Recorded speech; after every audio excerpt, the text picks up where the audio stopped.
Ora viva, boa noite, seja bem-vindo ao debate político. Hoje, domingo, estamos aqui para analisar os assuntos que marcaram a atualidade nacional. Hoje vamos destacar a reeleição de Ossufo Mato para o seu segundo mandato na presidência da Renamo. E, como tem sido habitual, Ossufo Mato será também o candidato da Renamo para as eleições presidenciais. E segundo, vamos analisar um pouco sobre a questão do Presidente da República, que diz que está a trabalhar com países experientes no combate ao crime organizado com vista a combater os raptos e possivelmente o terrorismo que assola o país. E são esses temas que nos propomos analisar no dia de hoje, aqui no debate político, e para nos ajudar a analisarmos esses pontos, contamos com a presença do meu lado direito, Camilo da Silva, e do meu lado esquerdo, o professor Pangai. E durante esses minutos vamos debruçar um pouco sobre a volta desses temas e desde já agradeço pela vossa presença aqui nos estúdios da FTV. Boa noite e sejam bem-vindos. Boa noite. Obrigado. Vamos começar com o primeiro tema, relativamente àquilo que é a reeleição do Ossufo Mato.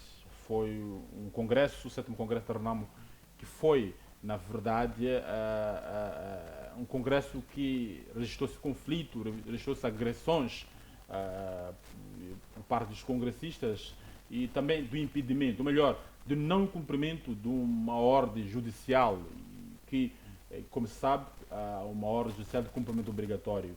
E o Tribunal de Alto Moloco demandou a Renamo que aceitasse, admitisse que o Venâncio Mondlane fizesse presente na sala, mas a Renamo, na verdade, recusou-se de assinar a notificação, igualmente não aceitou que o Venâncio Mondlane participasse no Congresso e no meio de tudo isso muita coisa aconteceram. Mas só para atualizar, o Ossufo Mato foi reeleito com 383 votos e contra 78 de Ivone Soares, 147 de Elias Jacama, Alfredo Magomice, 42 votos, André Madjibir, 7 votos e Salvador com 2 votos. É uma vitória, de alguma forma aqui, é uma vitória expressiva para parte do Ossufo Mato.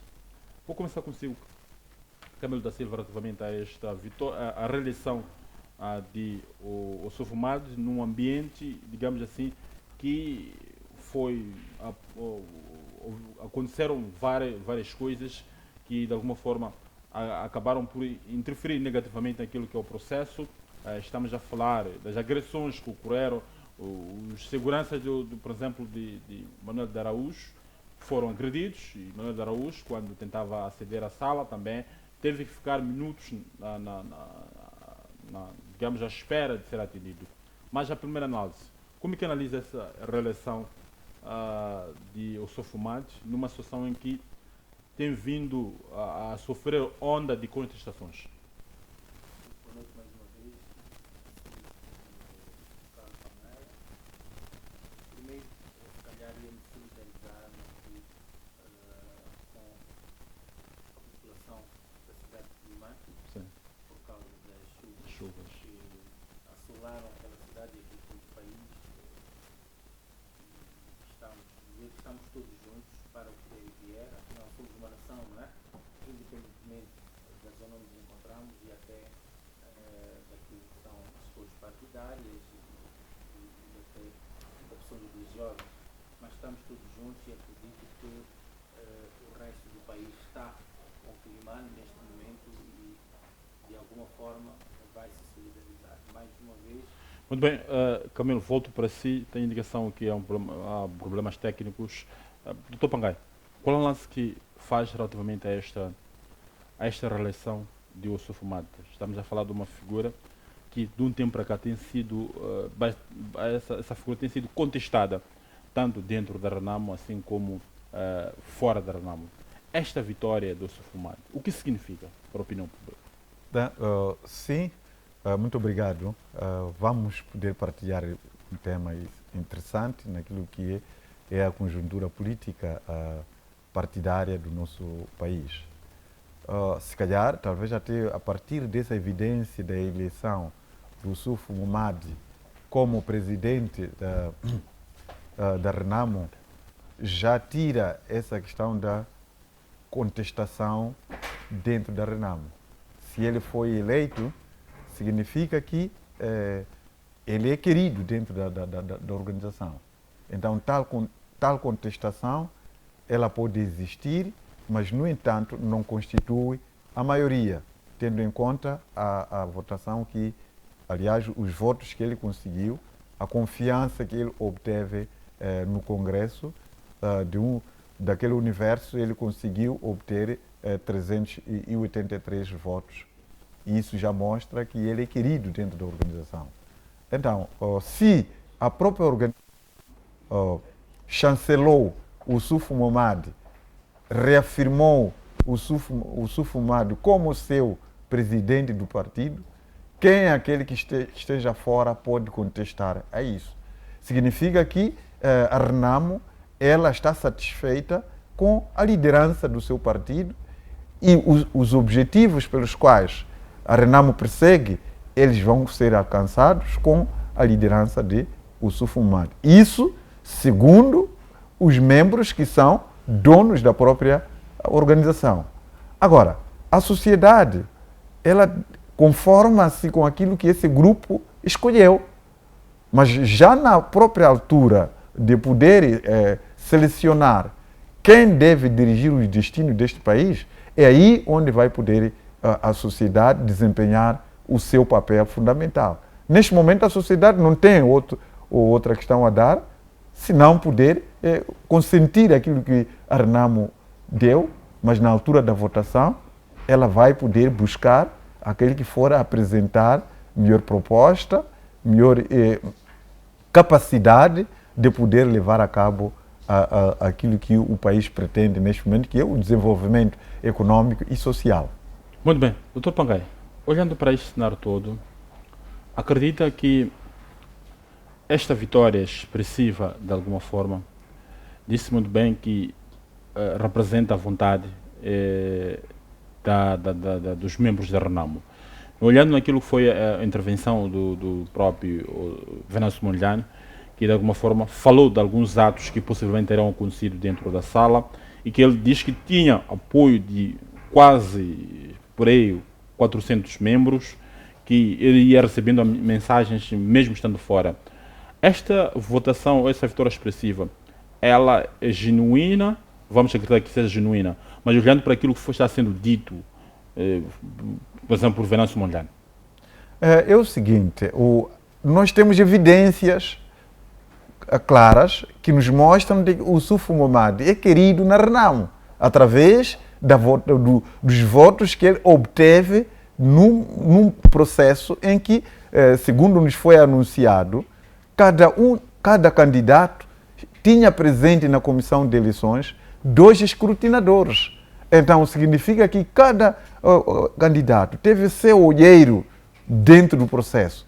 E aqui não pode haver margem de dúvidas de que os congressistas ou a Renamo, que escolheu aqueles congressistas como seus representantes, definiram claramente de que o Yusuf Momadi é o líder da confiança para eles. Agora, o discurso de Venâncio Mondlane, ele cai em terra depois de obtermos essa vontade dos delegados da conferência.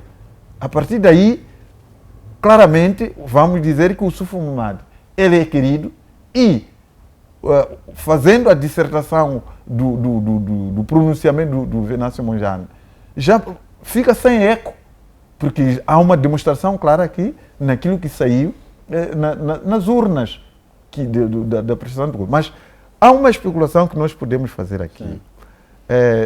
Temos falado de que a Renamo, ela preza-se também pela questão tribalista. Nós temos ali 2 tribos essenciais, mas cuja a fundadora, neste caso, são os Ndaus. Os Ndaus são praticamente, consideram-se donos daquela daquela organização.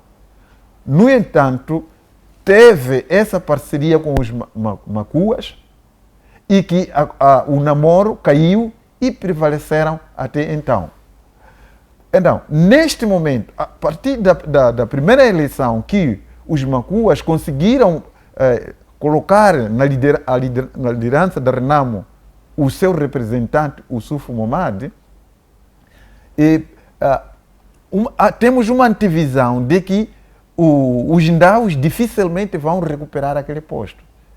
Precisamente porque os macuas são a maioria na Renamo. Aliás, mesmo nas eleições, nós temos visto o peso que a província de Nampula tem nas eleições gerais, devido ao maior número da população deste país. E os macuas também estendem-se até Cabo Delgado. Em Cabo Delgado, Macondes são a minoria, e a maioria que está em Cabo Delgado são os macuas. Então, obviamente que os delegados macuas são em grande número na Renamo. E, por conseguinte, os Ndaus dificilmente vão conseguir recuperar aquele posto. Provavelmente, mesmo na próxima eleição, que o Sufo Momad, ele declinar-se daquele posto, ele vai poder novamente sugerir uma macua para aquele lugar. E indo na mesa de votações, esse vai poder ser o vencedor. Os Ndaus ali, eles são suportados muito mais com as províncias do centro, o que é Manica e Tete. Mas Tete, maioritariamente, eles perderam grande maioria dos apoiadores dos Ndaus, porque excluíram o Raul Domingo, que representava os Senas e os Nhungues.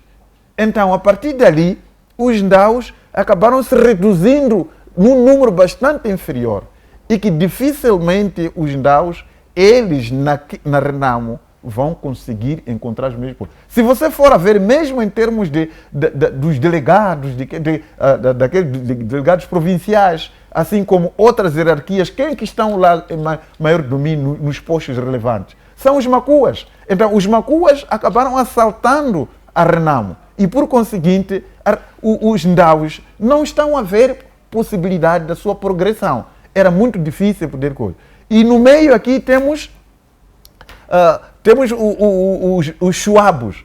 Os Chuabos estão entre os Ndaus e os macuas. Eles estão aqui no meio. Essas duas tribos vão disputando a influência desses dois. E a partir dali aparecem. E temos cá no sul os Tsongas. Os Tsonga, como sabemos, que são o aliado dos Ndaus. São famílias com os Ndaus. Razão pela qual nós temos Muxangas no sul, temos Muxanga no centro, na Sofala e Manica. Temos os Sitoi no sul e temos outros Sitóis em Sofala. E assim por aí em diante. Então, esses aqui, as províncias do sul, estão muito mais ligadas aos Ndaus, porque eles estão unidos nesse sentido. Então, a vitória do Sufo Momad pode se justificar pelo fato de ele representar um grande grupo de etnia que é macuas da província de Nampula, onde ele é da origem, e de Cabo Delgado, inclusivamente. Então, somado o número de delegados desse e mais alguns eventuais que aparecem, razão pela qual temos coisa. Porque naquilo que foi a contestação, aliás, geral, sobre o Sufo Momad cá fora, os resultados que aparecem aqui eram previsíveis. Mas eram previsíveis tendo em conta essa questão tribal. Aliás, o próprio Sufo Momad acabou, num dos discursos, já disse isso, que o fulano, não quero me repetir dele, que ele era tribalista. Falou disso de um dos membros dentro do coisa. O tribalismo existe. E não existe só na Renamo o tribalismo. O tribalismo também existe na Frelimo, não é? E existem também essas alianças que a Frelimo vai fazendo junto das outras tribos. Então, infelizmente, o país neste momento está com aqueles que se proporcionaram, aliás, que se voluntariaram-se para poder desempenhar o poder político partidário, ainda persistir a questão partidária. Mas vamos ter em conta o seguinte. Só para terminar, doutor. Só para terminar, sim, todo partido que ele conseguir fazer maior aliança das tribos existentes no país, é esse partido que muitas vezes poderá ganhar as eleições. Então é preciso, o poder político, ele deve ser distribuído de uma forma que possa representar as diferentes etnias, diferentemente daquilo que aconteceu há pouco tempo. Sim. Nós na Frelimo vimos os poderes concentrados em Inhambane. Okay. Em Inhambane temos o primeiro-ministro de Inhambane, temos o governador do Banco de Moçambique de Inhambane, temos o secretário-geral do Partido Frelimo, o dimissionário Roque Silva de Inhambane. Então, a legislatura que termina acabou, portanto, concentrando poderes para a província de Inhambane. E isso não pode acontecer. É preciso equilibrar a distribuição de poderes ao nível das etnias existentes no país para efetivamente consolidar essa unidade nacional que se pretende. Exato. Obrigado, Camilo da Silva. O para si. Qual a análise que faz relativamente à eleição de Youssouf Moumad? Estamos a falar de uma pessoa que vem sendo criticada, tanto fora, assim como dentro da Renamo. E, curiosamente, venceu o escrutínio com uma vitória expressiva. Muito boa noite mais uma vez. Não sei se os telespectadores ouviram quando a minha primeira intervenção, mas ia deixar aqui a deixa, desculpa a redundância, no sentido de que estamos solidários. Sim, Quilimane, devido às cheias que assolaram esta manhã, na manhã de sexta-feira, desculpa, esta cidade. A cidade, sim. Agora, eu não concordo muito pela abordagem do Dr. Pangaia. Ele fez uma abordagem tribal, étnica. Eu acho que nós temos que descosturar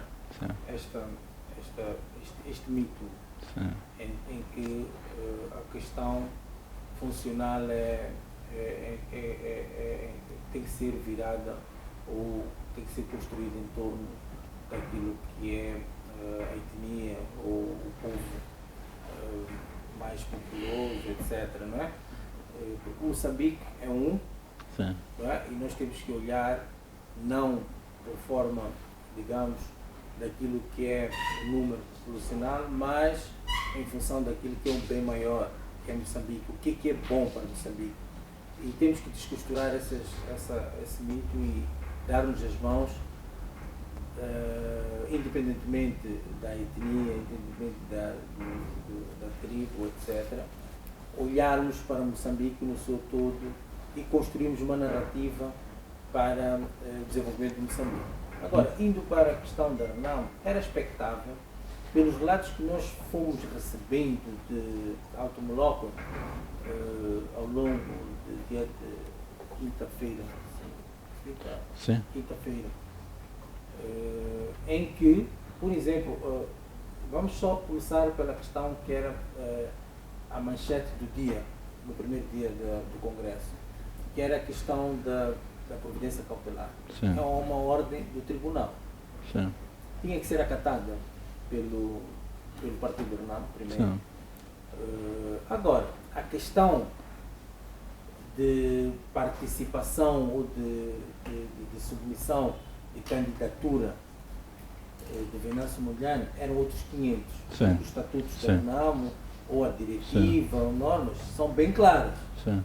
Quem não paga cotas, etc., não pode concorrer. Quem tem cotas atrasadas. Isso era um processo que tinha que ser gerido internamente e não como foi gerido a proibição da entrada de Venâncio Mondlane ao Congresso. Afinal de contas, ele era delegado ou não era delegado? Não é? É essa questão que E depois também vi imagens do próprio presidente do município de Quilimane também a ser impedido. Não é? Mais um outro candidato, outro membro, O Manuel Bissop, ex-secretário-geral, secretário-geral. é membro ou não é membro, Sim. não é? O convidado ou não é convidado. Quer dizer, há muitas coisas que não nos foram respondidas e que mancharam este processo. Agora, se o que me resta dizer aqui é que esta Renamo mostrou, primeiro, que está órfão de alguém que aglutinava este pensamento do Dr. Pangaia, não é? Aglutinava todos eles, não é? Numa só Renamo, Sim. não é? E notou-se que não existe uma liderança capaz de aglutinar estas, como explicou aqui o Dr. Pangaia, a funcionalidade interna de um partido em função da visão tribal. Sim. E étnica. Então nota-se que o Yusuf Mahamat não tem o controle da máquina toda da Renamo. Tanto mais que forçou, primeiro estava a forçar um não congresso, sim, não é? Mas por tudo aquilo que a gente sabe, foi forçado a ter este congresso. Sim. Uma vez no congresso, mostrou-se que a força que a Renamo tem, força militar que a Renamo sim, tem, que maioritariamente, por isso é que eu digo, não vou muito ao encontro do Dr. Pangaia, a Renamo é detida maioritariamente por pessoas que fizeram parte do processo militar deste partido. Então, mostrou-se uma força militar quando força não entrada de membros. Convidados, membros do Congresso, não é? Sim. E isto acaba por manchar este processo. Eu digo que a Renamo mostrou-se órfão porque antes, independentemente de como a Renamo era construída, a construção que nós tínhamos da Renamo, de um partido belicista, etc., mas mantinha firme esta coesão interna. Sim. No momento certo, a própria Renamo revia-se naquilo que era a pessoa de Afonso Dhlakama. Ele é que aglutinava isto tudo. Hoje, notamos que os membros da Renamo não se revêem naquilo que é a pessoa do Yusuf Mahamat. Notou-se também neste processo, neste congresso, que, afinal de contas, aquele partido que se intitula Pai da Democracia caiu por terra. Porque de democracia não vimos nada dentro deste processo. Vimos também que, independentemente de que havia muitos candidatos, uns retiraram. Acredito que esta questão de retirar a candidatura é estratégica. Isto nota-se em qualquer parte do mundo, em processos políticos, em processos desta natureza, até de organizações de sociedade civil. A questão de termos muitos candidatos serve para dispersarmos aquilo que são os votos. Sim. Não é? Uma vez conseguida, barrada a entrada dos potenciais, adversários do Yusuf Mahamat, não havia necessidade de manter-se na corrida, cabendo, até correndo o risco, digamos assim, de passar uma vergonha pelo número de votos que pudesse alcançar. E depois temos a questão, por exemplo, não acredito muito, e pelo aquilo que a gente foi vendo ao longo o verdadeiro candidato, adversário do Yusuf Mahamat nestas eleições, por aqueles que foram admitidos já estarem no processo, era o Elias Dhlakama. Sim. Ivone Soares era fã acompanhante, porque fazem parte deste digamos, eles estão do lado do Yusuf Mahamat. E o Dr. Pangaia Nacional... Ivone Soares. Está do lado? Está do lado do Yusuf Mahamat. Okay. Nota-se que foi fã acompanhante. Okay. Não é? Tinham que trazer um nome sonante para também dispersar o voto, se os restantes continuassem. Sim. Agora, temos que olhar também uma coisa que o Dr. Pangar falou aqui na questão do número elevado de votos conseguidos pelo Suf Momad. Sim. Num clima de medo instalado primeiro, Sim. não havia, ou havia de haver um número elevado de abstenção, não é? Portanto, nós não sabemos o que aconteceu dentro daquela sala, Sim. porque em algum momento até a imprensa foi afastada Sim. da sala. Então nós não sabemos efetivamente o que aconteceu dentro da sala. Dois, temos que perceber que o Suf Momad é militar. Sim. É militar. Ele, ao longo deste tempo todo que ele está como presidente da Renamo, notou-se efetivamente que os militares estão com o Suf Momad. Eu não sei quem são os delegados ao Congresso, eu digo natureza, se são militares ou civis, não sei, mas acredito que maioritariamente eram militares, ex-guerrilheiros, etc, etc, para fazer este número expressivo que a gente revê, ou a gente viu, dos 600 e tal delegados, 383, se não me engano, votaram no Suf Momad. Isto para mostrar que prevalece ainda a questão do militarismo, tanto mais que quando se fala do Suf Momad, fala-se de general o Suf Momad. Não é por acaso, não é? Se a gente põe, independentemente se ele militar, acredito que já esteja desmobilizado, ele como militar está no partido não como militar. Não carece de ser pseudo-anonimado de general. Bastava dizer presidente da Renamo, presidente do Suf Momad, é o suficiente. Quando a gente põe o general, de alguma forma é para mostrar alguma coisa. E, independentemente daquilo que são os militares são como aqueles que proficiam, seja uma religião ou são de um partido político. Tem uma disciplina. À frente do general são sempre subordinados e devem uma obediência. Eu acho que isto também imperou, porque mesmo com as ameaças do Suf Momad de voltar para a guerra, etc, etc, nós vemos que há uma obediência dentro da Renamo. Essa obediência deve-se ao quê? Deve-se a esta questão do militarismo ainda muito explícito dentro desta organização, não é? Eu não quero acreditar que os votos que o Suf Momad conseguiu dentro da Renamo tenham sido, digamos, conseguidos por questões tribais ou étnicas. Eu tenho a máxima certeza que dentro da Renamo imperou o militarismo. Tanto mais que este congresso foi forçado, deliberadamente foi forçado a que acontecesse nos moldes que aconteceram, não é?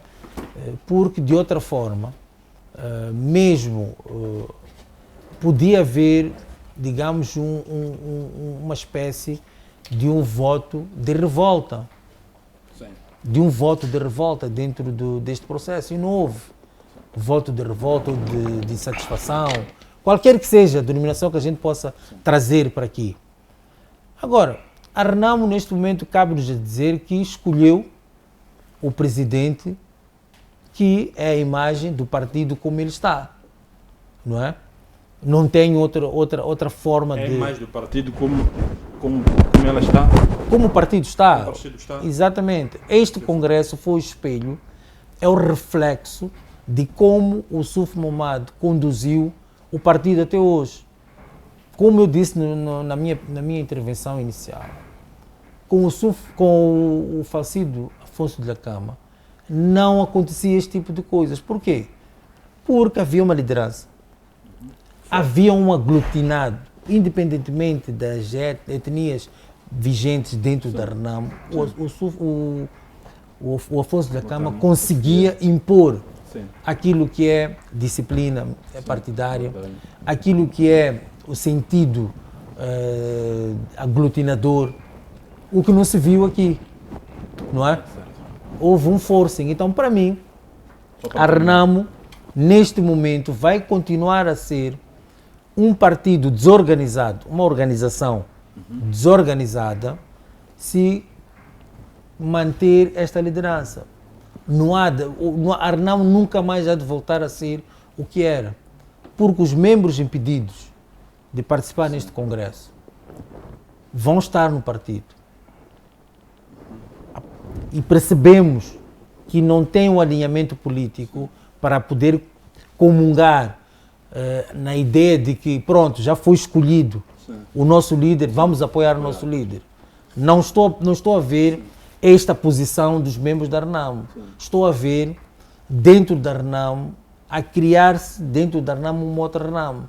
Então, para mim, vai haver uma destabilização dentro desta organização muito forte.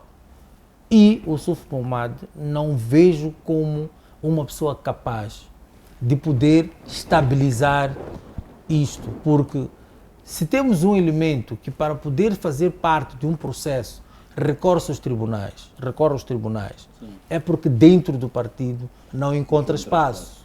E neste momento, se o Venâncio Mondlane, como tantos outros, perceberem o que é, como é que é a funcionalidade de um partido, e já falamos aqui em programas passados, que uma organização como um partido, Renamo, como outro qualquer, é uma máquina que, se tu não conseguires posicionar-te nas bases, ela engole-te.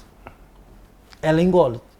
E foi visto neste processo, em que as bases votaram no Suf Mohammad, porque o Suf Mohammad tem as bases. E quem são as bases da Renamo? São os militares. Obrigado. Agora, para terminar, existe uma coisa que vai acontecer daqui para frente, dentro da Renamo, no meu entender, no meu ver. Há de haver uma desestabilização interna, porque todos esses, digamos, entre aspas, derrotados, porque não deviam ser derrotados, porque deviam sair a ganhar, porque já está eleita uma liderança. Mas, pela forma como o processo foi conduzido, eu acho que estes aprenderam a lição e vão se posicionar para poder fazer frente nos próximos processos desta natureza dentro da Renamo. Obrigado. Desculpe, deixe-me esclarecer uma questão que o Camilo estava a falar aqui. Olha, nós temos que ajudar, estamos aqui como assessores, como alguns que vão contribuir para a construção deste país em termos de ideias. A questão tribal no país é uma realidade. Vamos ver aquilo que é o desafio, por exemplo, do partido no poder. Qual é? Unidade nacional. O primeiro desafio que o partido no poder apresenta é a unidade nacional. Por que coloca a unidade nacional como sendo o desafio? Porque percebe essa questão da existência tribal no país. Vamos ver, nas eleições que colocaram o primeiro mandato de News, quem são os candidatos que concorreram para a presidência da República? A comissão política, daquela vez, decidiu que os candidatos às presidenciais da Frelimo seriam do centro e do norte. Por quê? O Sul já tinha estado a dirigir o país desde 1975 até 2013. E a Frelimo percebeu que isso estava a criar uma situação de descontentamento por parte das outras tribos. Eis a razão que a Comissão Política acabou decidindo que em 2013 deveria-se escolher candidatos que fossem do centro e norte. Neste caso, a eleição caiu para um candidato do norte. Tudo isso é uma estratégia para poder conseguir aglutinar as tribos que estão cá em Moçambique. essa questão tribal começou mesmo desde a luta de libertação nacional, quando tínhamos 3 movimentos de libertação. Se for a ver, aqueles 3 movimentos de libertação, maioritariamente eles foram fundados com base tribal. E Eduardo Mondlane unificou os 3 movimentos, dizendo que, olha, nós neste momento vamos nos concentrar pelo inimigo comum, que é a libertação da terra e dos homens. As nossas querelas internas serão resolvidas depois da independência. E os 3 movimentos se uniram, lutaram e tivemos a independência. O pecado qual foi cometido?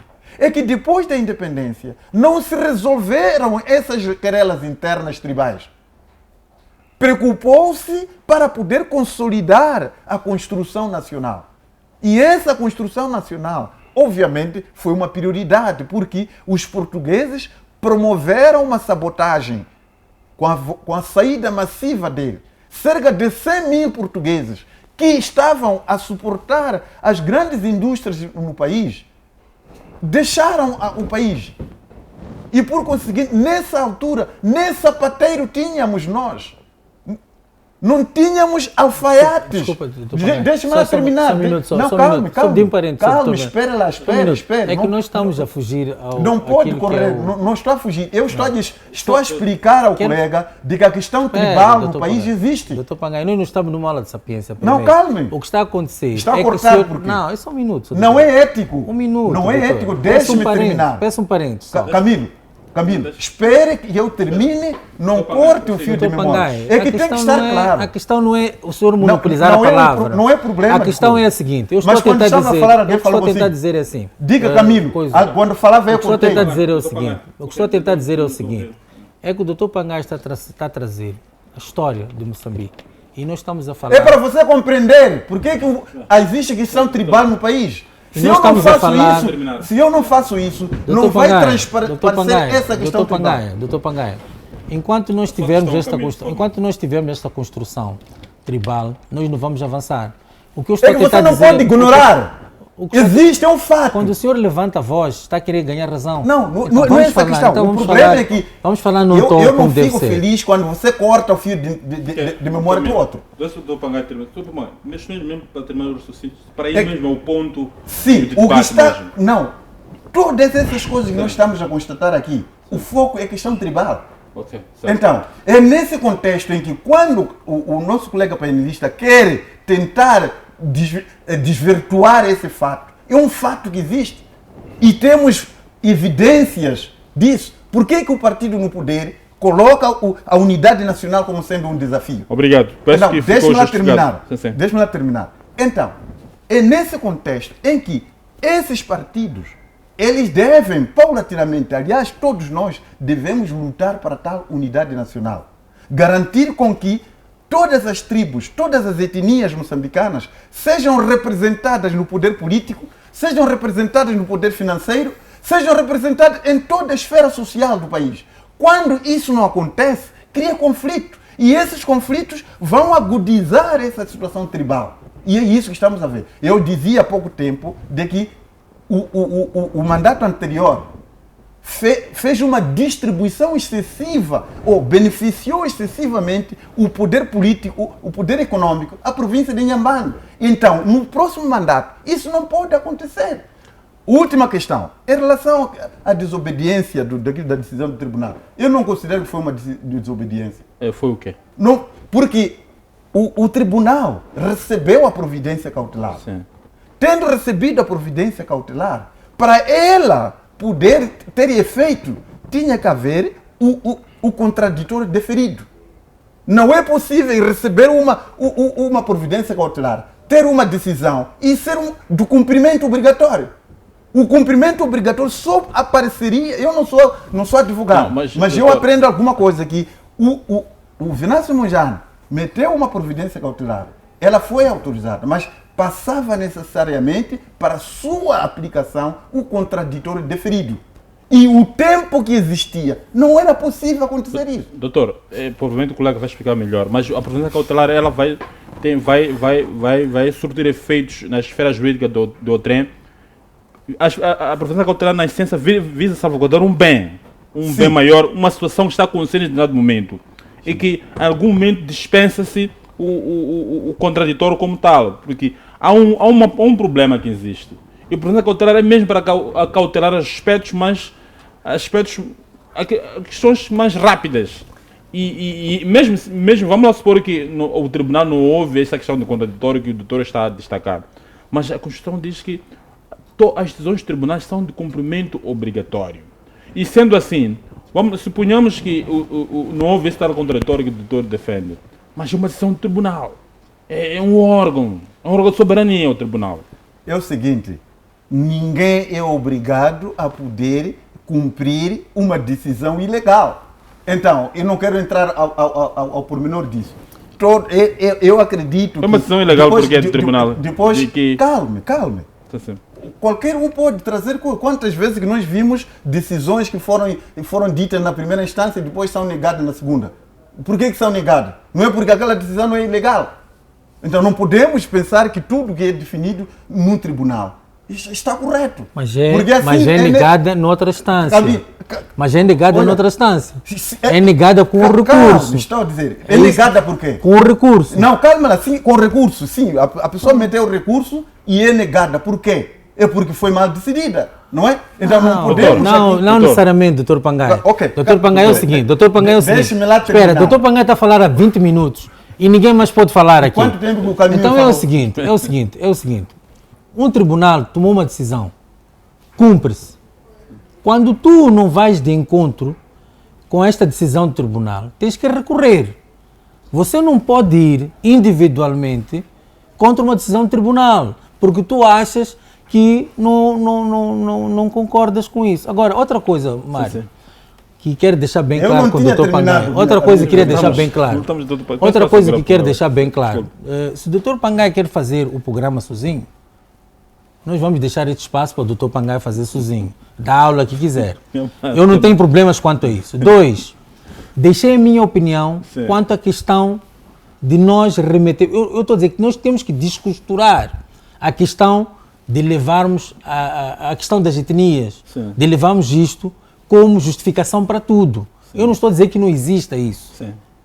Esteja bem claro. Eu disse, em minha opinião, temos que descosturar isto. E olhar noutra perspectiva. Aquele cenário que aconteceu, levei para um local específico. Agora o doutor Pangai também quer dar aulas aqui, trazer a história. Para nós é muito complicado eu ter que estar aqui. Em vez de estarmos a discutir aquilo que se pergunta, vamos ter uma aula de sapiência da história de Moçambique, como é que os 3 movimentos se reuniram. Não faz sentido isto. O que nós temos que aqui perceber é o cenário de Alto Moloque. Obrigado. Aquilo que aconteceu lá. Terminando para passar a palavra ao colega. O grande problema que nós temos é esse de não poder procurar a contextualização dos problemas existentes. Quer atacar o problema sem conhecer a origem. Como é que você vai resolver? A origem dos problemas que nós estamos a ver em todos os partidos é tribal. Então, nós temos que ajudar a esses partidos a poder trabalhar forte por forma a que saiam dessa questão do tribalismo, porque isso está a afetar até o nível da governação. Obrigado, doutor. Agora, outro ponto que falou aqui, essa questão de poder excluir os candidatos, não é só a Renamo que excluiu, a Frelimo também excluiu. Quantos candidatos que tínhamos na Frelimo que não concorreram? Ali, na Frelimo, foi pura simplesmente de vedar para concorrer, apesar de ter manifesto o interesse de candidatar. Lembramos o Gabriel Júnior manifestou interesse de ser candidato. Lembramos Samora Machel Júnior, igualmente. Dentre outros foram ditos. Esses aí, liminarmente, foram impedidos a poder concorrer. Foi uma estratégia que o Partido Frelimo usou para impedir a esses. A Renamo, igualmente, usou sua estratégia para impedir Venâncio Mondlane. Então, aqui não há um menino bonito. Todos eles usaram estratégias para poder impedir. Da mesma maneira que a Renamo impediu a entrada dos jornalistas na sala de tenda, a Frelimo também fez o mesmo. Impediu a entrada dos jornalistas na sala de tenda. Então, Todos eles aqui, quando nós quisermos tirar os podres, todos eles têm seus podres. Não há um menino bonito aqui. Mesmo essas fissuras que está a referir ao nível da Renamo, desses candidatos que foram excluídos, na Frelimo também tem. O que é que estão a pensar aqueles candidatos também que foram impedidos a concorrer? Aqui o que é importante para todos nós é nós podermos ajudar a esses partidos, a esses grupos de amigos, para que parem desse tipo de cenário e trabalhem seriamente para a construção deste país. Obrigado, Dr. Pangai. Vou mesmo para Gerson da Silva. Bem-vindo, Gerson. A sua análise. Acompanhamos o Congresso, sempre o Congresso da Renamo, um Congresso tumultuoso, digamos assim, em que, na verdade, houve incumprimento daquela ordem do tribunal e que mesmo, quer dizer, acho que o Venâncio era uma pessoa não grata porque poderia ter para estar na sala, mas também não ser elegível para concorrer à presidência da Renamo. Quer dizer, mas a Renamo preferiu ir mais usar o extremismo. Mas a questão que eu lhe coloco, a Renamo já vem outorgando-se o pai da democracia, mas a cada dia que passa, a Renamo revela-se que a democracia parece que este conceito de pai da democracia não deveria ser mesmo ao Renamo outorgar-se ser pai da democracia, porque os seus atos representam, faz outra coisa. Qual a visão em relação a esta eleição do Sofumade? Como é que analisa esta eleição do Sofumade? Uma pessoa que, de facto, é contestada dentro da Renamo, assim como fora, mas, estranhamente, conseguiu uma vitória expressiva dentro do partido. E, ademais, alguns candidatos que saíram da cidade de Maputo, que eram candidatos, saíram daqui, provavelmente as suas famílias já tinham aquela esperança de que, provavelmente, o meu marido será o presidente da República daqui a algum tempo. Chegaram lá, desistiram. Há essa teoria que o Camilo está a trazer, que possivelmente é que eles eram, como escreveu um jornal, eram fauna acompanhante. Fauna acompanhante. Bem, muito obrigado, agradecer pelo convite e regressar ao que nos vê, tanto aqui da mesa como do outro lado da tela. Primeiro, eu queria lamentar a Renamo dos últimos tempos para cá, perdeu o que chamaríamos de valores. A Renamo tem se comportado como uma autêntica quadrilha, faço o termo. É preciso nós nos referirmos que não só a Renamo, como os partidos políticos no geral, elas estão com problemas sérios de socialização. Peço para segurar a sua parte, a indicação de que o seu microfone não está mesmo, está com problemas. Vou para Camilo. Camilo, estamos a ver uma Renamo em que já foi eleito o Sofumade, com essas fissuras que existem dentro do partido. Por outro lado, a sociedade o contesta. E que, na verdade, até a semana passada havia esses comentários. Alguns diziam que não entendemos nós qual é a importância de se eleger o Sofumade. É a opinião pública.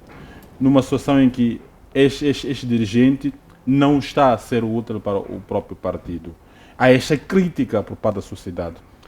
Essa situação, de alguma forma, entendiam eles que o Sofumade não vai agregar mais valor e que era o Renamo, se quiser salvar o Renamo, tinha que, na verdade, apostar numa outra figura.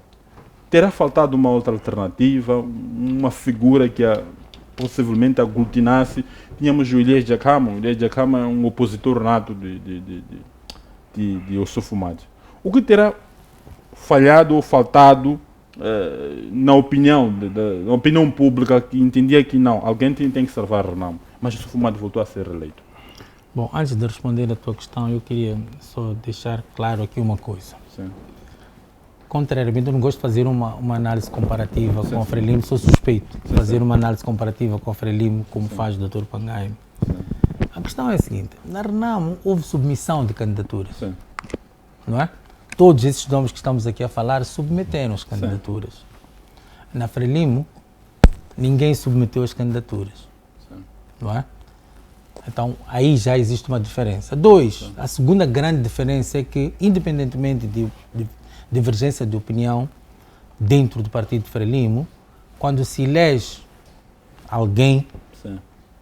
todos deixam aquelas diferenças e unem só num sentido. Sim. Essa é que é a grande diferença. Agora, a questão da Renamo, efetivamente, pelos comentários que nós fomos vendo nas redes sociais, etc., mesmo na imprensa, o Suf Momad é contestado, Sim. não é? E até muitos, mesmo aqui no programa, houve quem já disse que o Suf Momad é um candidato, não sei qual foi o termo, mas é um candidato da Frelimo ou qualquer coisa assim. Sim. Né? Qualquer coisa assim. Sim, Não sei, mas não foi nesse termo, mas para dizer claro, que sim. efetivamente isso. Mas, tirando esta brincadeira, vou voltar a dizer, o Suf Momad não conseguiu, e duvido que consiga,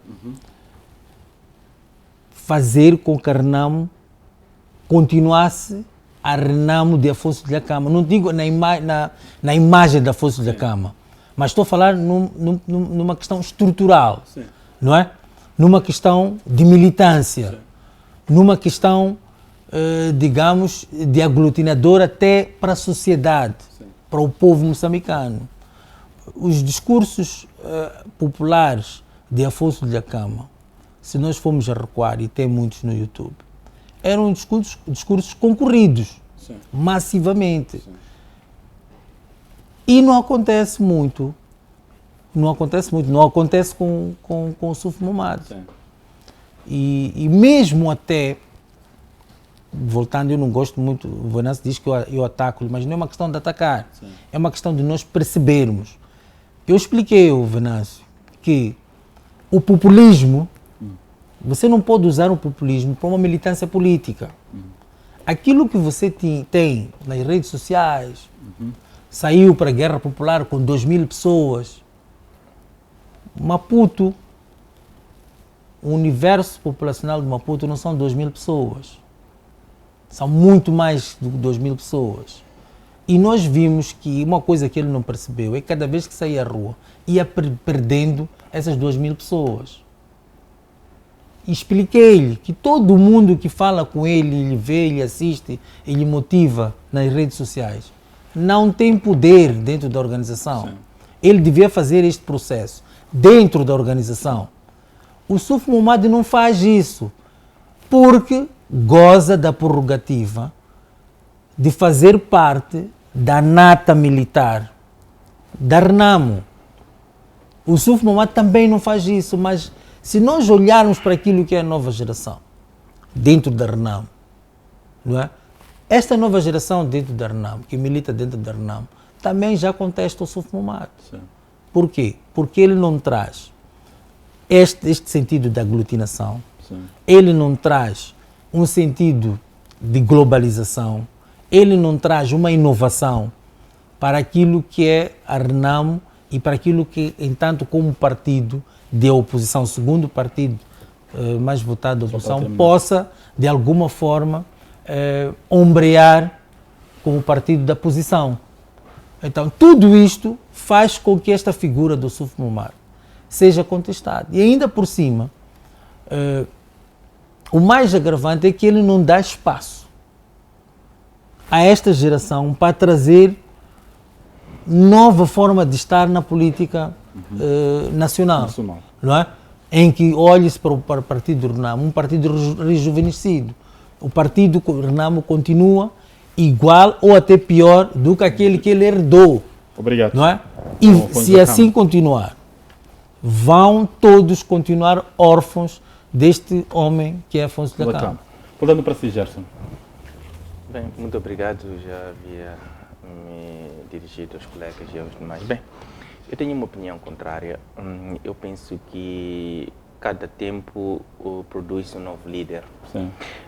E cada momento a organização deve se regenerar-se. Sim. A Renamo de ontem não é a Renamo de hoje. Sim.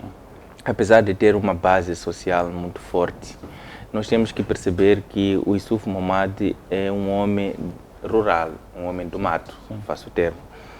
Razão pela qual ele escolheu na casca da rolha para poder realizar um congresso que, de certa forma, tudo indica que poderia ter manobras dilatórias. Eu não estou a dizer que deveria ser o Venâncio, Sim. porque para mim Venâncio é um homem que caiu de paraquedas na Renamo. Ele não tem o ADN da Renamo. Mas também, como qualquer moçambicano, ele almeja atingir algum tipo de poder internamente.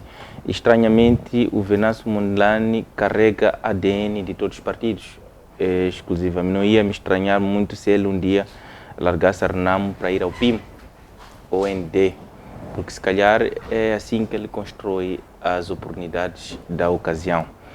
Mas, contudo, o Issoufou Momad é um homem contestado na Renamo, mas não podemos esquecer que Issoufou Momad tem sobre a sua disposição 8 milhões de meticais do erário público.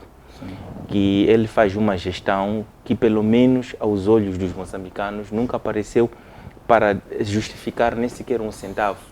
A única vez que se pronunciou em torno disso foi justamente a dizer que era para comprar capulanas e comprar lenços na sua atividade e passear de avião, faço o termo. Então, nós temos que perceber que a Renamo não é um partido como a Frelimo. A Renamo há muita fome lá dentro da Renamo.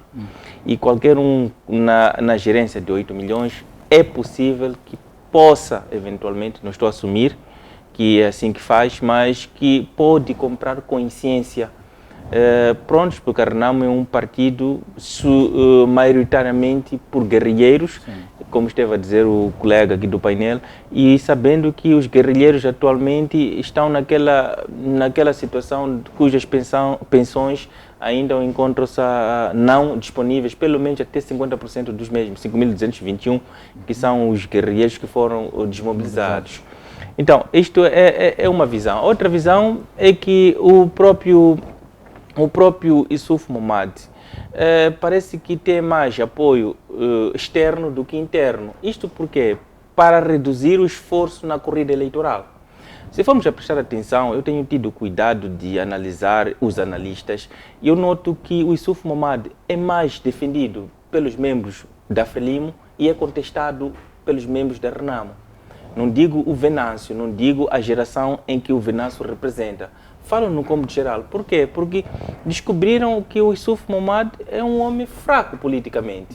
E todos nós queremos lutar sempre com um homem fraco.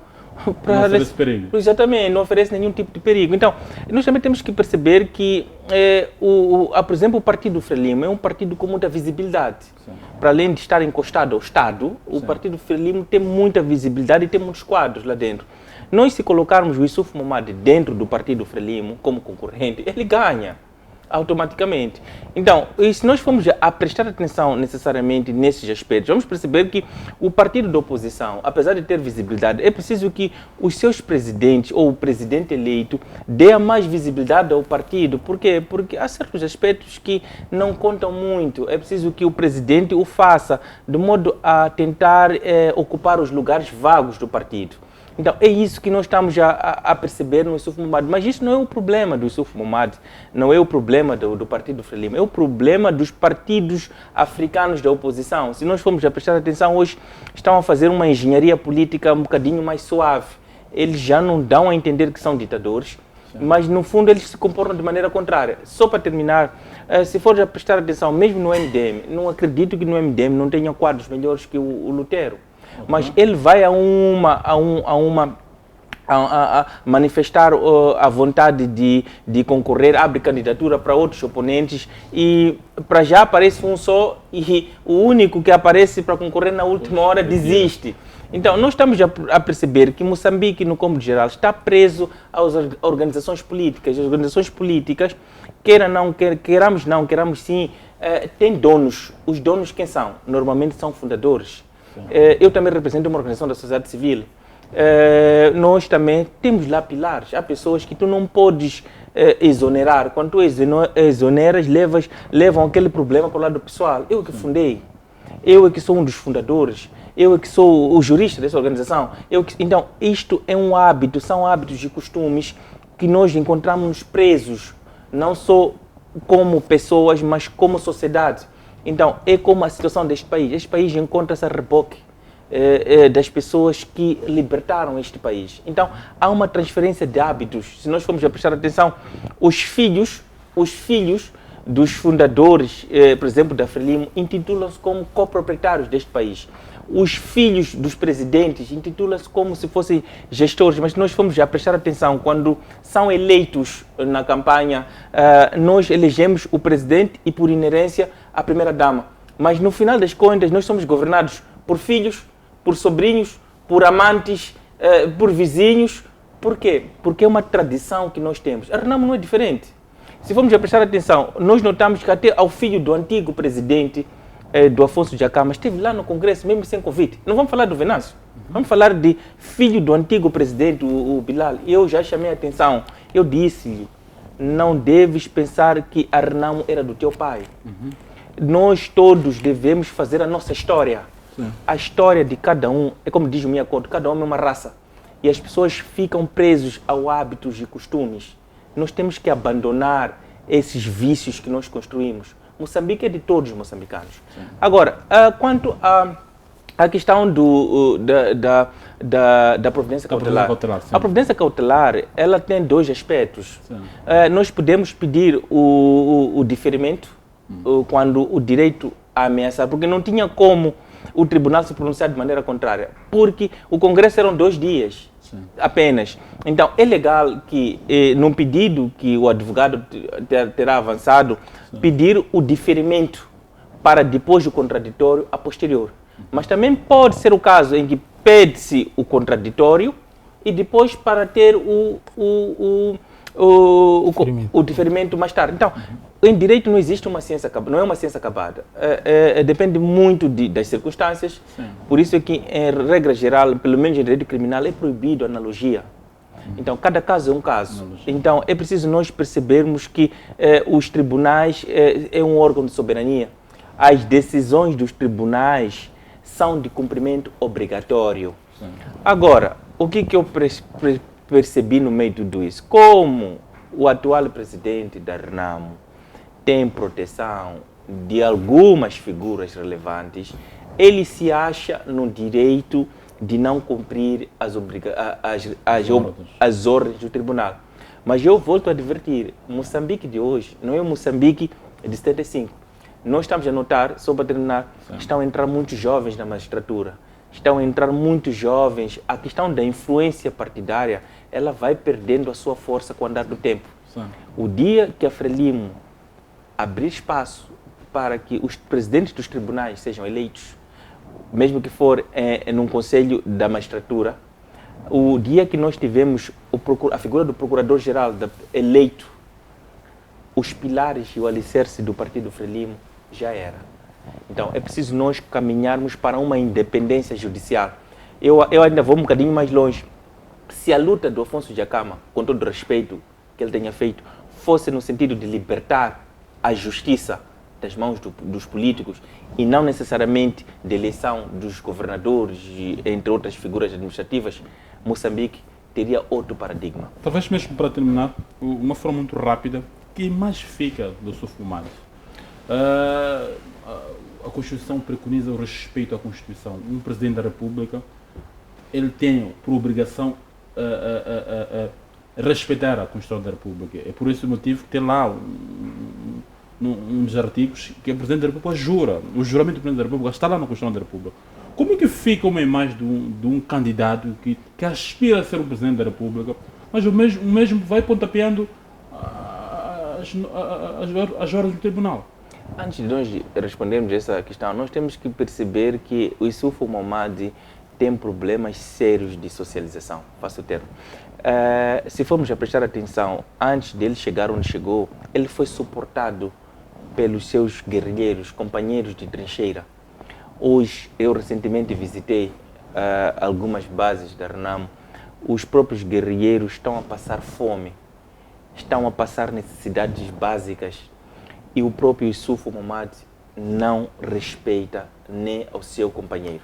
Para começar, o segundo aspecto é o Yusuf Mohamad, ele se reduz à sua insignificância própria. Nós, se formos a prestar atenção, aquele senhor tem problemas de dicção, tem problemas entre outros problemas. Então, isso remete-nos a perceber que o maior problema de Moçambique não é necessariamente o ISUF, é o problema da educação. Enquanto o Estado não investir na educação, o problema da corrupção é um problema secundário. A educação, ela tem várias ramificações. E o ISUF Momad, num contexto em que nós temos problemas de educação, em que, sem fugir do tema, em que, por exemplo, o próprio Ministério da Educação diz que o rio dos Bois Sinais, que está na Zambésia, afinal está em Nhambane, a conjunto de peixe não é cardume, é lâmina, frango, quando é galinha, é frango. Então, nós estamos à espera de quê? Dos nossos concorrentes.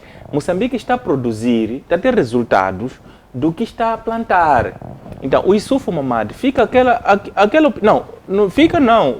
O Issoufou Mamadou continua a perpetuar-se como um grande ditador. Ditador está a matar todos os valores da luta dos 16 anos de Renamo. A Renamo lutou por quê? Introdução do multipartidarismo, a escolha dos presidentes, a democracia, entre outros. Então, se é a própria Renamo que diz que a Constituição nós não vamos respeitar, não respeita os guerrilheiros, então o que nós estamos a fazer? Nós estamos a caminhar para o começo de um fim. Só para terminar, só mesmo para dizer que a Renamo está a cavar a sua própria sepultura. Obrigado, Dr. Pangai. Vou pedir-me sua capacidade de síntese, temos que passar para o nosso último tema. Temos a composição, pelo menos dos partidos com assento parlamentar. Como é que olha para há uma percepção de que a Renamo, com a escolha do Issoufou Mamadou, poderá acontecer reeditarmos o que vivemos em Angola com Isaías Samakuva, assim que é, em que reduziu de forma drástica o número dos deputados e só veio a recuperar com o atual presidente da UNITA. Há ou não a hipótese de reeditarmos esta história, porque quase a maior parte da sociedade moçambicana dizem que não querem Issoufou Mamadou. Se olharmos um pouco naquilo que aconteceu com a Zambésia, com o Manuel de Araújo, quando levou o Venâncio Mondlane para as ruas, a população disse que não queremos ver o Issoufou Mamadou aqui, aceitamos todos os candidatos, menos o Issoufou Mamadou. E a Frelimo já manifestou a vontade de fazer desaparecer a Renamo na Assembleia da República. Qual é o cenário que olha na próxima legislatura, a composição na Assembleia da República? É o seguinte, não é um partido que vai definir o desaparecimento do outro partido. Quem define o desaparecimento de um e outro partido é o potencial eleitor, não é? Sim. Esses que definem, de fato. E essa afirmação passa necessariamente por demonstração de obras que possam garantir a melhor qualidade de vida da sociedade. Essa que vai poder inverter, que vai poder garantir o desaparecimento de um ou outro partido. Enquanto a sociedade potencial eleitora estiver no cenário como nós vivemos hoje, os seus filhos assistem a aulas debaixo das árvores, os enfermeiros têm que comprar luvas próprias para poder tratar os doentes, os professores sem honorários devidos, os magistrados. Como é que você pensa poder fazer desaparecer um partido com esse tipo de tratamento da sua sociedade? Colegas, nós temos que ser sérios. Não procuremos contribuir só para a construção de um determinado partido. Quando nós nos concentramos apenas dos erros de um, nós estamos a contribuir para o desenvolvimento daquele partido. Mas e considera em contrapartida, que o Issoufou Mamadou é aceito pela população? Calma, espera lá. Em contrapartida, nós estamos a poder marginalizar o outro partido para ficar no conforto. É preciso mostrar a todos os partidos da necessidade de eles preocuparem-se para o desenvolvimento do seu eleitorado. Olha, existindo esse tipo de situações, do tratamento que a sociedade moçambicana hoje está a receber, e por outro lado, o Issoufou Mamadou é contestado por aquilo que ele é. O que espera, neste caso, do potencial eleitor? Porque tanto de um lado como do outro lado, há coisas que a sociedade contesta. Quem é que está satisfeito hoje ouvir um presidente da Associação dos Enfermeiros a dizer que os 14 dias da greve dos profissionais da saúde morreram 700 pessoas? Quem é que está satisfeito com isso? É preciso poder notar isso, que todos os partidos, eles devem sair do conforto, trabalharem para a melhor qualidade da vida da sociedade. Essa questão de dizer o Yusuf Mahamat é contestado, sei lá o quê, dizia-se isso, mas vamos lá ver, ele foi obter esses votos na Assembleia. Imagine lá, na própria eleição, qual poderá ser Então, a surpresa que poderá ter. A essa sociedade... narrativa da sociedade pode não ser verdade, que o Yusuf Mahamat não O tem problema essa é que a sociedade, ela pode até usar como vinho, não porque ela vai colher alguma coisa no Yusuf Mahamat, mas vingar-se das mortes dos seus familiares que estão acontecendo nos hospitais, vingar-se os próprios professores que não têm salário, os próprios enfermeiros que estão... Eles podem se vingar por causa disso, não porque com o Yusuf Mahamat... Nesse caso, vingar-se do Partido Frelimo. Está a governar do o partido país. no poder, neste caso, sim. Sim. Então, o partido no poder, ele deve começar a se preparar melhor e não menosprezar o Yusuf Então, Mahamat. está a dizer que nesta situação, dos problemas dos médicos, o problema do governo, a RENAM poderá sair de cima completamente ao Partido Frelimo. Eu não estou a dizer, eu estou a colocar aqui para tirar o partido do poder. É que quem governa esse país é o Partido Frelimo. Sim, eu por isso estou a dizer que é para difícil tirar o associar partido, essas duas coisas. é para tirar o partido, o partido Frelimo no conforto. Pensar de que a eleição do Yusuf Mahamat é automaticamente vitória esmagadora da Frelimo. E que não pode não ser, porque as pessoas que estão perdendo hoje os seus familiares nos hospitais pela greve dos médicos, e o presidente vem dizer que essas mortes advêm da culpa do governo, essas pessoas podem se vingar contra o governo, contra o partido no poder. E votando no Votar na oposição. Então, é nesse contexto em que, em nenhum momento, neste momento, a Frelimo, ela deve estar num conforto, a pensar de que, como quem foi eleito, o Yusuf Mahamat, bastante contestado e tudo, mas também a Frelimo tem que perceber de que há uma contestação generalizada por parte da sociedade devido às mortes que estão acontecendo dos seus familiares nos hospitais, em face das greves que estão a acontecer. Há um descontentamento generalizado por parte dos funcionários do Estado devido à questão da tabela única salarial. Há um descontentamento por parte de polícias em face dos salários que estão a receber, dentre Muito várias obrigado, outras doutor. coisas. Muito obrigado. Vou pedir, não sei se o caminho tem alguma reação para fechar, para irmos num tema de forma rápida. Tem algum comentário de forma rápida para irmos no segundo ponto para Sim, fecharmos? só para terminar, o problema não é do partido Frelimo, não é do partido Renamo ou não. O problema é dos moçambicanos. Sim, Cada povo tem os líderes que merecem. sim. Nós estamos a contribuir para que tenhamos esses líderes, como o Presidente da República, Sim.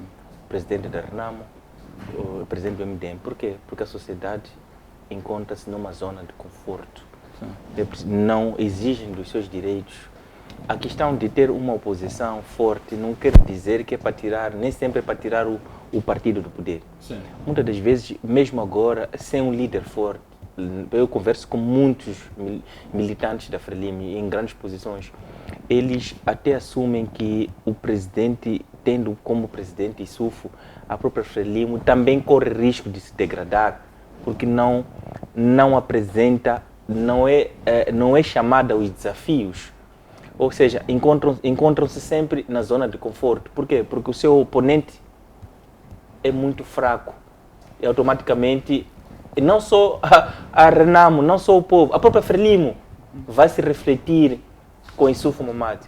Por quê? Porque Yusuf Mahamat está a criar, irá colocar mais uma vez a Frelimo em banho-maria. Quando nós, faço a comparação, quando nós fazemos uma corrida, desafiamos uma corrida, nós com duas pernas e o nosso oponente sem uma, não digo com uma, sem uma, automaticamente a corrida está ganha. Então, eu até sou... Numa altura em que a sociedade clama pela juventude, vamos supor que, comparativamente com os candidatos, Daniel Chapo está o mais jovem. Há uma coisa muito interessante desta vez que temos que assumir. A Frelimo, o gosto num aspecto.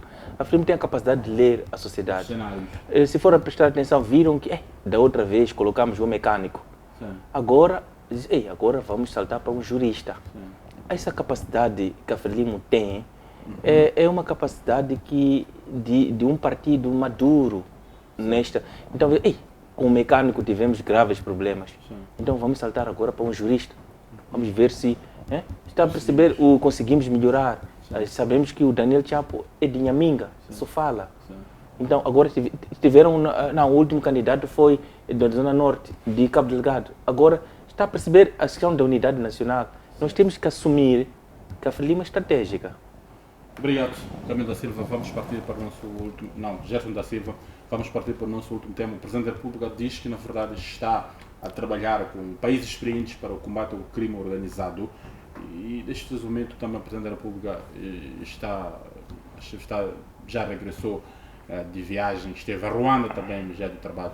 Camilo da Silva, a sua análise relativamente a este tema, combate ao crime organizado, estamos a falar dos raptos especialmente, que estão a aterrorizar alguns pontos do país e que aparentemente não têm solução. E são práticas que vêm acontecendo há bastante tempo. Qual a sua análise e acredita que isto pode ser, podemos assumir que é o fim dos raptos, se de facto esta parceria, este contacto que o Presidente da República está, que o Governo está a ter para minimizar esse problema do crime organizado? Eu fico satisfeito que haja este posicionamento do Presidente da República, porque já foi a minha contribuição neste programa, no sentido de que se internamente não conseguimos combater com as ferramentas que temos esta questão do crime organizado, principalmente do rapto, tínhamos que pedir ajuda a países que lidam com este tipo de situação, como fizemos com a questão de Cabo Delgado, não é? Eu tinha deixado aqui o meu posicionamento nesse sentido e já percebi que, afinal de contas, o nosso programa é visto e contribui para alguma solução em termos do governo. Então, se nós aqui já tinha dito e com alguma base, em que falta-nos a questão de especialização. Por isso é que, primeiro, é a questão do efetivo. Nós sabemos que a nossa polícia tem pouco tempo de treino, não é? De 6 até passaram para 4 meses. Sim. E não estou a perceber nem entendo como é que um efetivo que não tem um treino especificado pode ir atrás. E também já dissemos que todo criminoso tenta se especializar e até aperfeiçoar-se. E nós, entanto, como governo para esta área, estagnamos. Então, se hoje o Presidente da República faz este tipo de pronunciamento, é porque efetivamente vê que não tem uma solução a curto espaço de tempo. Então, para nós termos uma solução a curto espaço de tempo, só podemos recorrer a quem tem, quem é especialista, tem equipamento para tal, para podermos, não digo que é acabar, mas minimizar esta questão do rapto e até, se calhar, apanharmos aqueles que são os pioneiros, os cabecilhas desta questão do crime organizado no país, porque a cada dia que passa vem-se agudizando cada vez mais. É bom, acima de tudo, congratular o Presidente da República que, de alguma forma, grita quando não antevê uma solução interna, grita para fora e pede ajuda. Isto é bom porque, acima de tudo, não é para dar, digamos, valorizar aquilo que o governo está a fazer, mas para olhar para aquilo que é o sofrimento do próprio povo. Se não conseguimos traduzir internamente em resultados, vamos buscar fora. Obrigado.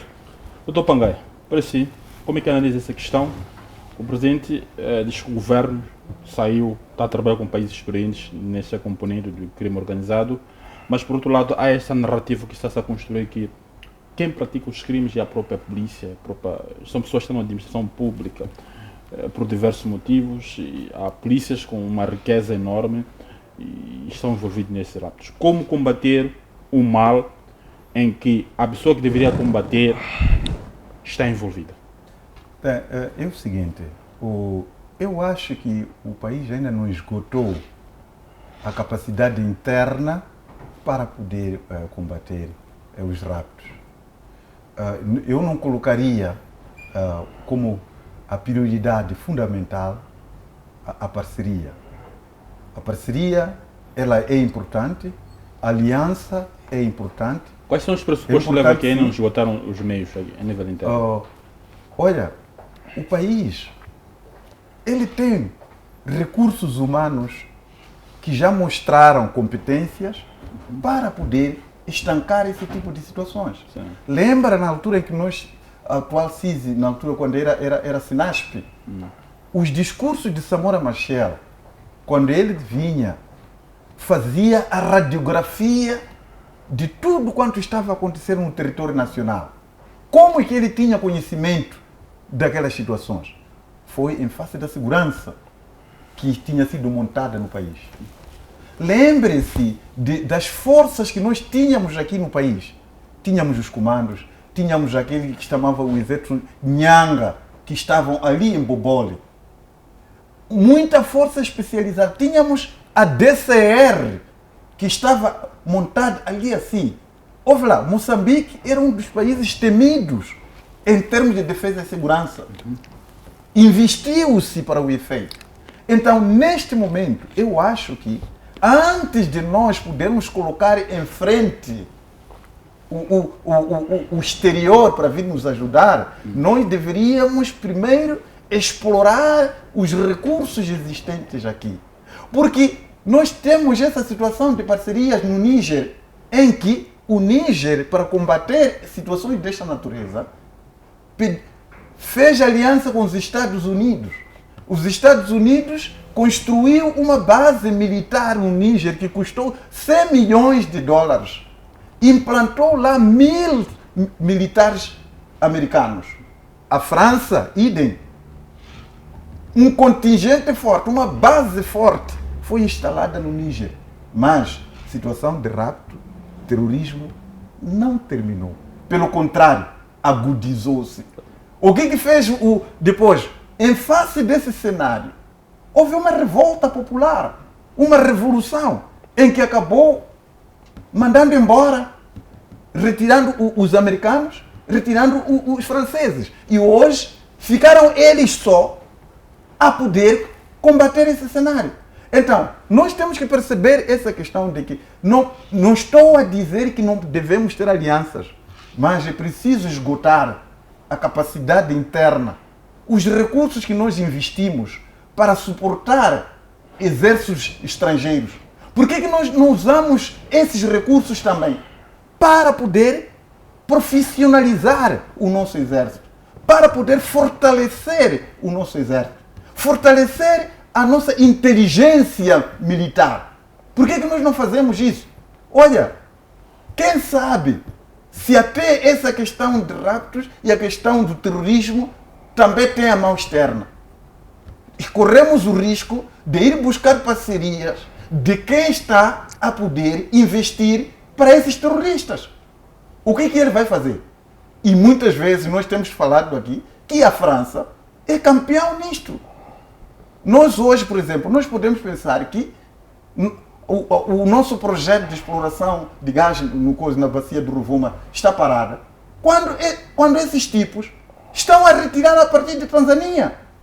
Nós temos a mesma bacia que partilhamos com a Tanzânia. E é a mesma bacia em que a Tanzânia está a explorar o gás. Nós tivemos aqui a Anadarko a explorar, foi a quem começou. Estrategicamente, a Anadarko vendeu as ações à Total, franceses. E eles saltaram para a Tanzânia. Na Tanzânia, onde eles tiveram muitas dificuldades para poder conseguir aquele contrato com o presidente que pereceu.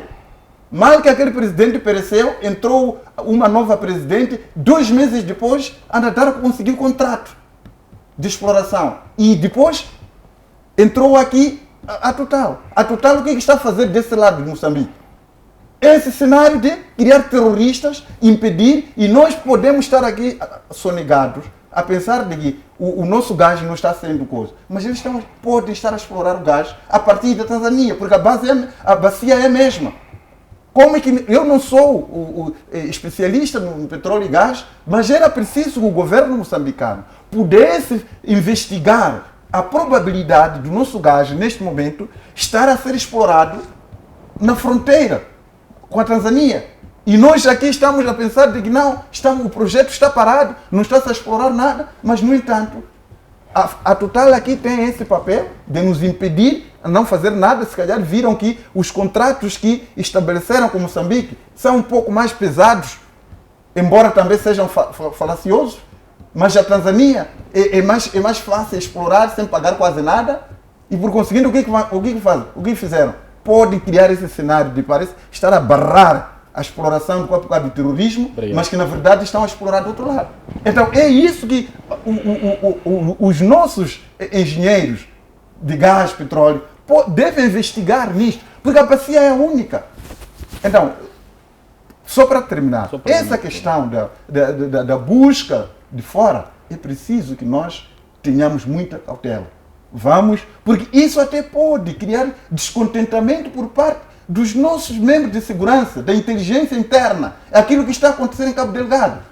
A diferença é abismal entre um militar ruandês e um militar moçambicano, em termos de condições. E quando esses parceiros entrarem aqui, ocorrerá a mesma situação. Obrigado. Gerson, a pergunta que eu lhe coloco: como operar com este cenário, uma situação em que as pessoas que deveriam combater esses raptos, olhando para os relatos, são as mesmas pessoas que praticam esses atos? Bem, nós temos que perceber que, num cômodo geral, Moçambique está com crise de valores. Valores estes que acabam influenciando no nosso capital humano. À semelhança de outros países, Moçambique tem bons e maus profissionais. Eu iria concordar parcialmente com o professor Pangaia, sobretudo em questão de valorização dos nossos recursos humanos. Nós temos bons profissionais. Nós temos bons profissionais que não têm espaço para exercer o seu profissionalismo, mostrar a tua capacidade intelectual. Enquanto nós tivermos poderes excessivos, porque o que eu acredito que estraga o país são os políticos. Parece que, repara que o presidente da República é quem nomeia comandante-geral da polícia, nomeia o presidente do Tribunal Supremo, Administrativo, Procurador-Geral da República ou algo que se pareça.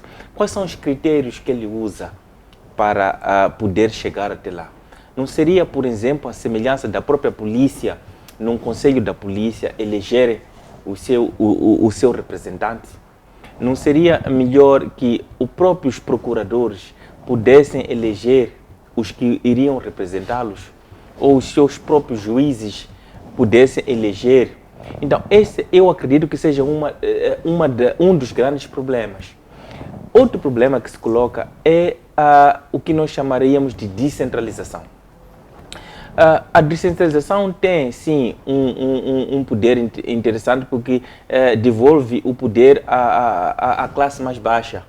Mas nós temos que perceber, por exemplo, para o polícia de investigação criminal, ele para atingir um objetivo, ele tem vários obstáculos.